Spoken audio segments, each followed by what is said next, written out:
经济发展、文化艺术繁荣、科技进步的有力证明。随着新版人民币的制作完成，第一批将在我国市场流通。 Cerita diawali dengan memperlihatkan 3 perampok bersaudara yaitu Hao, Yuli, dan Biao si bungsu. Saat ini mereka yang berniat merampok uang negara yang diangkut dalam kereta lekas mempersiapkan diri di posisi masing-masing sesuai rencana yang telah ditetapkan. Dan tepat saat kereta berhenti di salah satu stasiun, Hao bersaudara itu pun langsung menjalankan aksinya dan...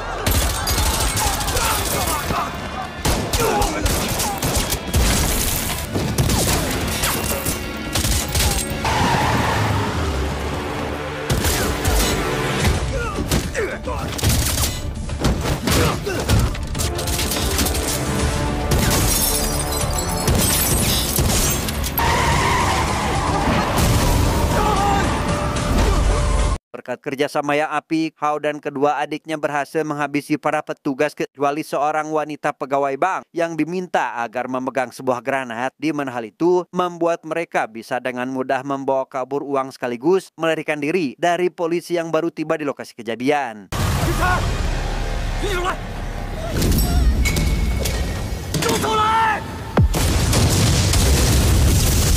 Dan kisah akan berfokus pada seorang kapten polisi bernama Chang yang mana saat perampokan uang di kereta sedang berlangsung, ia dan rekannya bernama Xiao tengah berada di tempat perjudian terbesar di daerah itu untuk mengamankan dan menangkap semua orang di sana karena kerap menimbulkan keributan yang ketika terdengar suara dentuman dari arah stasiun, mereka berdua lekas pergi menuju ke sumber suara.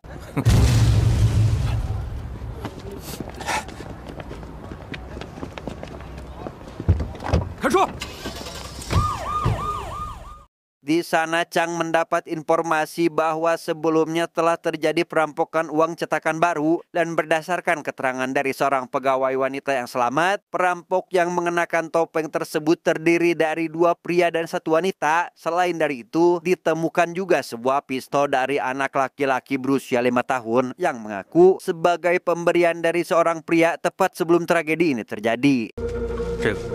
是从一个5岁小男孩手上拿回来的。我们要抓的是3个疯子。 Para perampok itu sendiri telah mencuri uang senilai 10 juta yuan atau sekitar 22 miliar jika dirupiahkan. Hao memperingatkan kedua adiknya agar tidak menggunakan uang tersebut selama minimal 1 tahun. Karena diketahui jika uang tersebut merupakan cetakan terbaru hingga tak seorang pun memilikinya. Di mana Yuli yang sebenarnya tidak ingin melakukan kejahatan mengingatkan mereka yang kerap menjanjikan perampokan terakhir. Namun pada kenyataannya tak pernah berhenti sampai saat ini. 我们现在干这些事情都见不得光，万一哪天翻船了呢？现在外面有很多警察，不出意外已经封城了。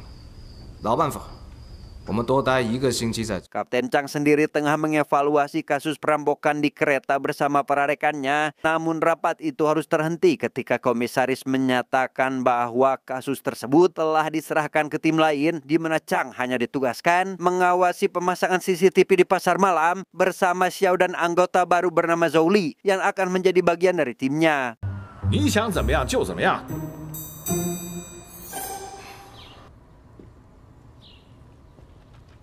Di pasar malam, Chang bersama kedua rekannya mengawasi pemasangan CCTV dari mobil sambil memakan ramen. Namun tak lama dari itu, terjadi kerusuhan sekelompok gangster dengan merusak lapak pedagang tidak bersalah. Menyadari hal itu, Cheng dan timnya segera turun menghadapi para kriminal tersebut. Hingga polisi tambahan pun dikerahkan untuk mengamankan area pasar malam ini.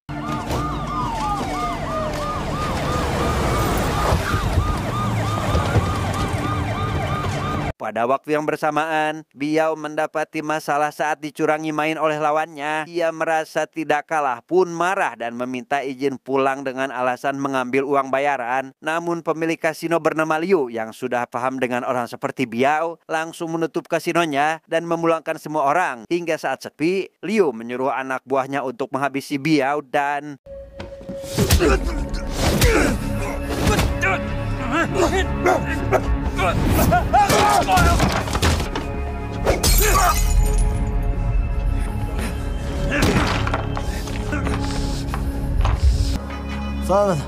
Ketika sedang digeledah itulah, Liu tak sengaja menemukan selembar uang cetakan baru yang hanya dimiliki oleh bank negara. Hal itu langsung membuatnya curiga bahwa Biao terlibat dalam perampokan yang terjadi di stasiun kereta api beberapa hari lalu. 我不知道你是谁，但我知道他。 Dengan dugaan bahwa Biao menyimpan lebih banyak uang, Liu segera menghubungi Hao untuk mengabarkan keberadaan adiknya saat ini, di mana ia mengancam akan menghabisi adiknya itu, kecuali jika bersedia menebusnya dengan sejumlah uang yang harus segera diantarkan apabila ingin sang adik selamat. 赶紧拿钱过来赎人，不然你就等着给他收尸吧。记清楚了。 Dalam perjalanan menuju lokasi yang disebutkan Liu, Hao berpapasan dengan Kapten Chang yang sejak tadi sedang mengamankan area tersebut. Mereka sempat dihentikan dan ditanya hendak pergi kemana, di mana Hao yang pandai bersandiwara pun menjawab bahwa ia sedang mengantar adiknya memberi seblak. 我带我妹妹到处逛逛，找点吃的。走吧。 Tak lama, Hao kembali dihubungi oleh Liu yang mengatakan belum bisa bertemu sekarang dan memintanya datang ke pesta ulang tahun ibunya esok hari, di mana sebelum Liu menutup teleponnya, ia sempat menyinggung soal uang yang ditemukannya pada saku Biao, membuat Hao sadar bahwa perampokannya telah diketahui. 还想跟你聊聊钱的事儿。红彤彤的钱，几箱？怎么了？ 漏了。 Keesokan harinya, Hao tiba di tempat yang dijanjikan sambil membawa uang sesuai kesepakatan. Namun saat hendak membawa Biao pergi, Liu yang mengaku sudah mengetahui perampokan di kereta langsung menahannya dan meminta Hao untuk berbicara terlebih dahulu. 等等！哎，豪哥，不好意思啊，我呢想跟你交个朋友。 Di sana Liu menawarkan kerjasama agar Hao aman dari kejaran polisi. Saat Hao menanyakan rencana yang dimaksud, Liu justru meminta uang tutup mulut sebesar 1 juta yuan dan mengancam akan menghabisinya jika tawaran itu ditolak. Lantas, Yuli yang ingin urusan dengan Liu segera selesai berkata bahwa ia akan membawakan uang tersebut. 强龙不压地头蛇，我去取钱。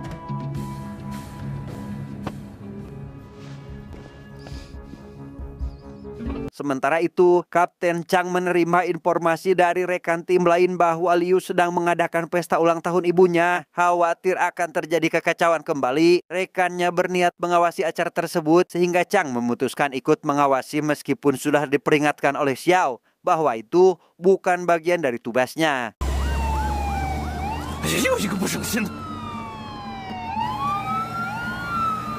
Rupanya Yuli kembali dengan membawa perlengkapan senjata dan langsung menyerang semua orang di sana. Para tamu undangan dibuat ketakutan hingga berhamburan keluar. Dan di saat Yuli mulai menyadari kedatangan para polisi, ia pun melemparkan topeng kepada Hao dan Biao agar identitas mereka tidak diketahui. "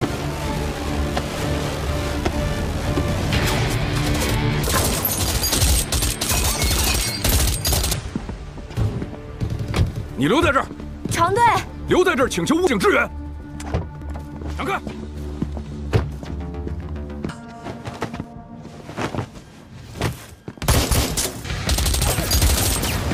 Saat pertarungan berlangsung, Zhou yang sejak tadi hanya diam di dalam mobil melihat para penjahat bertopeng hendak memasuki mobil untuk segera kabur, tak ingin membiarkan mereka lolos. Ia pun menyetir mobil ke arah yang akan mereka lewati dan...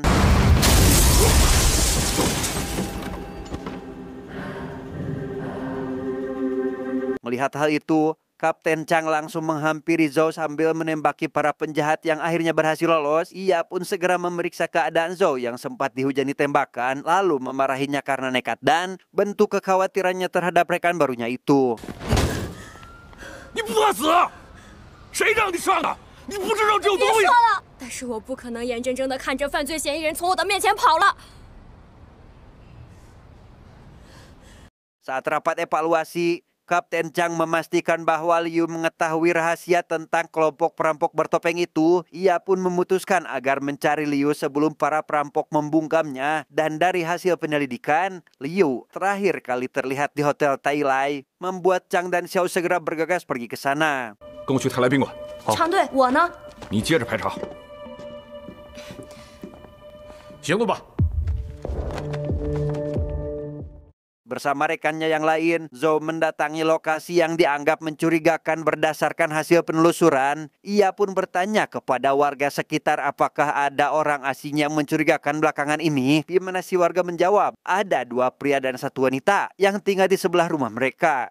2个男的，1个女的，不是什么好人，特别是那个长发那个，非常讨厌的。 Memasuki rumah tersebut, Zhou tak menemukan seorang pun di dalam. Namun di saat membuka salah satu kamar, ia mengangkat penutup kasur dan mendapati jutaan uang cetak baru tersusun rapi di atasnya. Atas kelakuan Biao yang dianggap ceroboh karena mengambil uang meskipun sudah diperingatkan, mereka bertengkar dan membakar mobilnya untuk menghilangkan jejak. Hingga tak lama kemudian, Hao menerima panggilan dari suruhannya yang memberitahukan keberadaan Liu saat ini. 知道了，他来宾馆吗？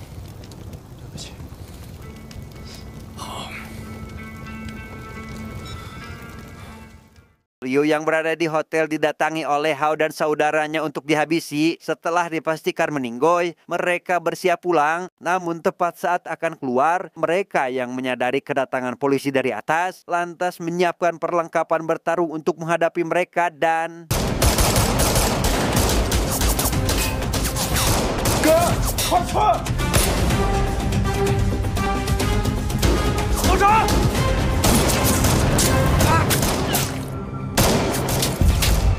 Xiao yang sudah tertembak meminta Chang segera mengejar para tersangka, namun Hao dan saudaranya melarikan diri melalui jendela kamar dan berhasil lolos setelah menghentikan mobil yang melaju di jalanan.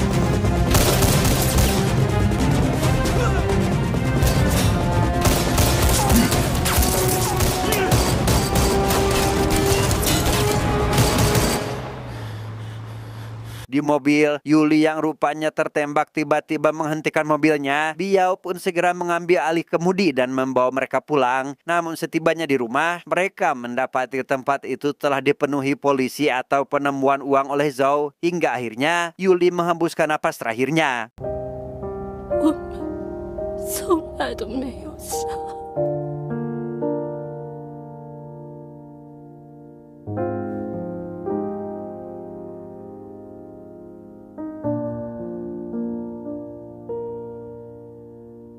Usai menguburkan Yuli, Hao memutuskan melakukan satu perampokan terakhir sebelum benar-benar pensiun dari dunia kriminal. Dan targetnya kali ini yaitu pabrik emas Ye yang dikenal memproduksi emas hingga mencapai emas 50 kilo per setiap tahunnya. 你不是答应过姐最后一次吗？我要干完这最后一票，给你姐完成愿望。 Sebelum melancarkan aksi besar di pabrik emas, Hao dan Biao melakukan perampokan kecil terlebih dahulu di toko perhiasan dan pegadaian, di mana Zhou yang menerima laporan kasus itu segera memberitahu kapten, sekaligus menyampaikan keresahan pihak Bang Jiang yang memberitahukan ada 2 orang pria mencurigakan kerap terlihat dari atap gedung seberang, seolah sedang mengamati keadaan. 还有江阳银行那边也发现了一个可疑的情况，有2个人经常在银行对面的楼顶盯着银行。 Setibanya di atap gedung seperti yang dilaporkan, Kapten Chang menemukan puntung rokok yang tampaknya sengaja ditinggalkan sebagai petunjuk. Hingga dalam diskusi selanjutnya, ia mulai menduga bahwa para perampok tersebut sebenarnya sedang mencoba mengecoh mereka. 先是打劫金店和典当行，像是在扰乱视线，但楼顶的烟头却像是故意留下的。不对劲，没这么简单。 Sementara Hao dan Biao tengah berada di pabrik emas yang menjadi target utama mereka, kakak beradik itu langsung memantau situasi dan kondisi di tempat itu, di mana penjagaan yang sangat ketat membuat mereka harus menyusun rencana dengan mengelabui salah satu manajer, mengempeskan bar mobilnya, lalu berpura-pura datang sebagai penolong tepat saat mobil itu akan digunakan. 没事，我们以前当过修车的工人，帮你换。哟，这多麻烦呢！没什么，小事。拿工具。好，麻烦了，很快。Setelah berhasil mendekati manajer melalui aksi pura-pura menolong, Hao memanfaatkan momen tersebut untuk meminta bantuannya agar Biao bisa diterima bekerja di pabrik. Dan begitu Biao mendapatkan akses sebagai karyawan, mereka berencana akan menjalankan aksi perampokan tepat pada hari pertama Biao bekerja. 值的时间就是我们行动的时间。我的枪没子弹了。枪嘛，我会想办法。 Saat itu, Hao dan Biao sedang melakukan transaksi senjata karena persediaan mereka sudah habis. Sebelum menyerahkan uangnya, Biao mencoba senjata tersebut terlebih dahulu. Namun liciknya, mereka malah menghabisi semua orang di tempat itu. Hingga kejadian tersebut sampai ke kepolisian, membuat Zhao menyarankan agar melakukan pengamanan di Bangjiang karena meyakini para perampok akan melakukan aksinya lagi. 根据现场勘测推断，犯罪嫌疑人应该又得到了一批枪械，火力凶猛。 常队，他们很可能近期就会对江阳银行下手，要不要多调点警力到江阳银行布控？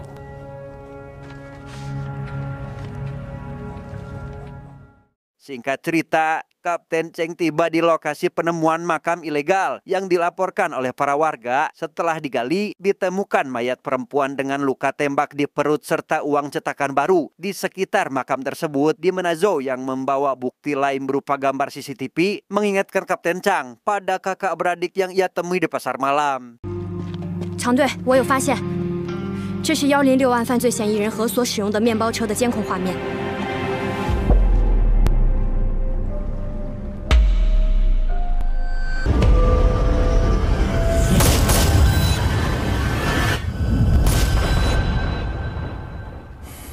Sebelum benar-benar meninggalkan area itu, Kapten Chang menemukan sebuah buket dengan lapisan koran yang memuat berita tentang pabrik emas, membuat ia menduga jika pabrik tersebut akan menjadi target perampokan selanjutnya.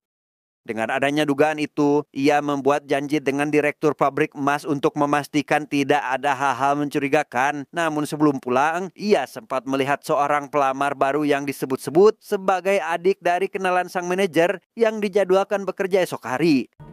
有很多还是老员工的家属。你现在看的这个后天就入职。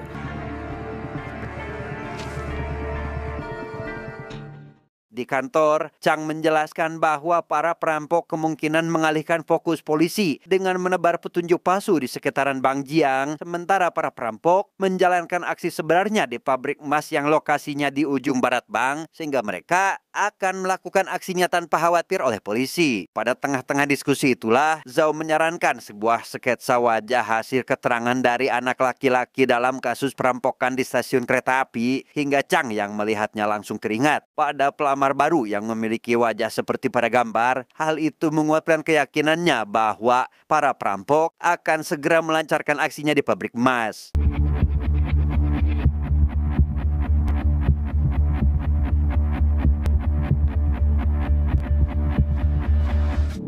Mendapati makam Yuli telah dibongkar, Hao segera menyusun rencana baru, yaitu mengirim 2 pria untuk mendatangi Bangjiang dengan tujuan agar mereka dijadikan tersangka oleh para polisi. Sementara Hao dan Biao akan mengulur waktu dan memutuskan menunda aksi perampokan pabrik emas yang semula dijadwalkan hari ini. 安排你明天入职，你找2个人把这个包带到银行，为我们争取时间。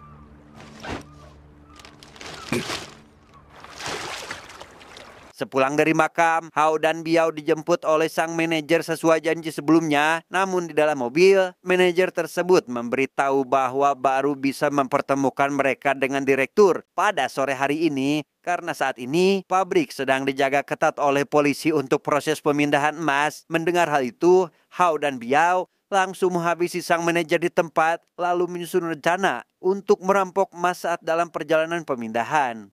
厂里来了一批警察。 这厂长还把金子都弄走了，不是。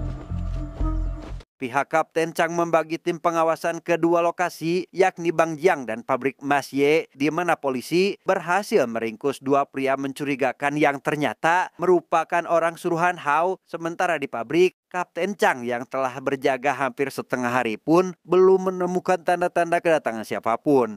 害得我忙活一上午，把金子都转运走了。什么？你把金子运走了？ 什么时候的事？怎么不早说？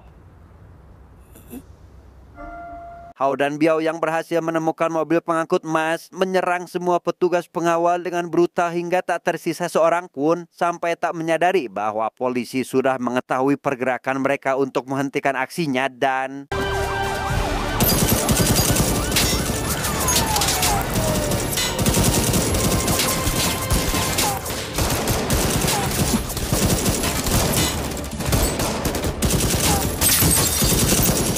serangan polisi yang datang dari berbagai arah memaksa Hao dan Biao untuk segera masuk ke dalam mobil berbeda, di mana Biao yang lebih dulu melajukan mobilnya mendapati serangan brutal dari para polisi hingga ia nekat meledakkan granat yang dibawanya, berharap bisa membukakan jalan untuk Hao melarikan diri.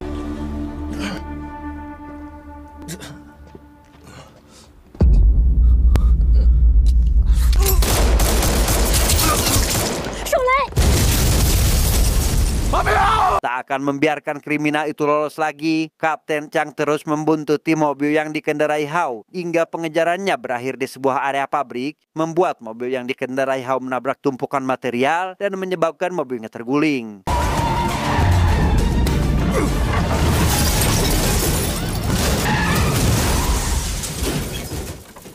Rupanya Hao yang masih hidup langsung menyerang Kapten Chang dengan tangannya. Aksi baku hantam keduanya pun tak terelakkan dengan kemampuan bertarung yang seimbang, sehingga saling menyerang dan bertahan, memanfaatkan berbagai peralatan di sekitar sebagai alat bertarung.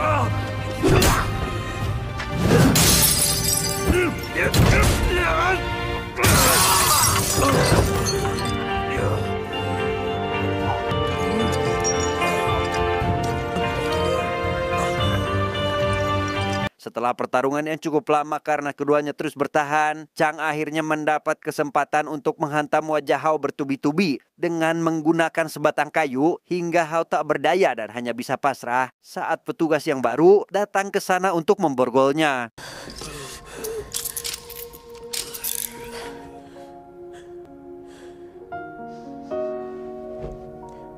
Sesuai hukum yang berlaku di negara itu, Hao dijatuhi hukuman yang setimpal dan semua aset pribadinya disita. Hingga 6 bulan sejak kejadian itu, Chang bersama Zhao mengunjungi makam Xiao untuk mengenang pengorbanannya dalam memberantas kriminal di negara ini.